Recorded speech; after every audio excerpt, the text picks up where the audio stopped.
যখন অনুমতি দিলেন আঙ্গুরে ইশারার সাথে সাথে তালা খুলে গেল। হিসাব বাইর হলেন, সালাম তাজিম করলেন, করার পর বললেন, তো বাবা আমি এখানে থাকা লাগবে, আমার ফিরের হুকুম, আমি এখানে 12 বছর জেলে থাকা লাগবে, কার হযরতের হুকুম। বাবা আপনি এখানে থাকলে আই কি আপনি আর ফির আপনাকে জীবন যৌবন সবই দিলাম, আপনি যদি জেলে থান আই কি আই তো দেখতেন নাম লোক রাখতেন। তো বাবা আমি ফিরে মুড়িদের অর্জন দেখে 12 ফুটের এই অর্জন দেখে শিবপুরি বলতেছেন, বাবা তোকে কিছু দিবার মতন আমার কাছে আর নাই, আমি তোকে আমার হুজুরে গৌসুল আজম মাইজভান্ডারের কদমে চলে যাব, তোমার যা দিবে আমার গৌসুল মাইজভান্ডারই তোমাকে দিবে, আমি দিবার মতন আর তোমার আমার কাছে আর কিছু নাই। এই জন্য ফিরে আজাদ নিয়ে উনি মাইজভান্ডার চলে গেলেন।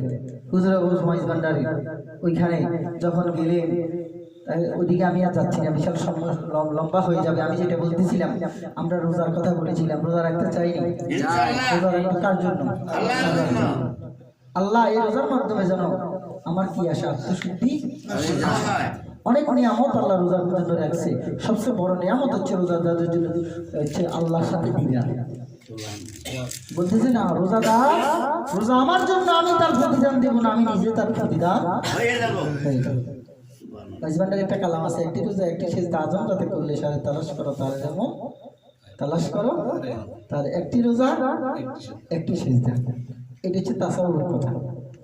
সেজদাইকে বড় কঠিন, রোজাইকে বড় কঠিন, সেজদাইকে বড় কঠিন, রোজাইকে বড় ঠিক আছে। এই সেজদা একটি সেজদা একটি রোজা রেখেছে, মনে করেন 12 পুরি, রাজাপুরি, সাকরাপুরি, কালিয়াপুরি, এরা একটি সেজদা দিছে, কথা বুঝতে পেরেছেন? যাদের কি একটি সেজদা একটি রোজা একটা হচ্ছে কি আল্লাহ কথা বুঝতে পেরেছেন? তো যাই হোক, আমরা রোজার হক আদায় করবো। আর আমরা সবচেয়ে বড় কথা হচ্ছে আমরা তরিকতের খাওয়া দেব, তরিকতের কি খাওয়া দেব, আমরা সবাই খাওয়া দেব, আমাদের আলাদা আলাদা ডিউটি কাটা আছে।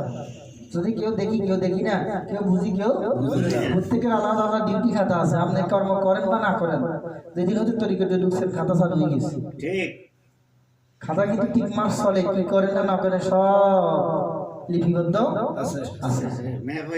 কথা বুঝতে পেরেছেন? এই জন্য আরেক বাইক দিকে আনবেন না, এতে করে না করতেন না, ইয়ান কই হরি দেখলে হাতের খাতা হাতে দিয়ে হিসাব দিব, আপনার খাতা আপনি হিসাব দিবেন, কিন্তু নিজের খাতার মধ্যে নিজে হিসাব অ্যাকুরেট করার জন্য চেষ্টা করেন। কথা বুঝছেন? নিজের খাতা নিজের হিসাব। এই জন্য একটা গজল লিখছিল, বন্দিগিতে বন্দা তুমি, আরে এমন ভাবে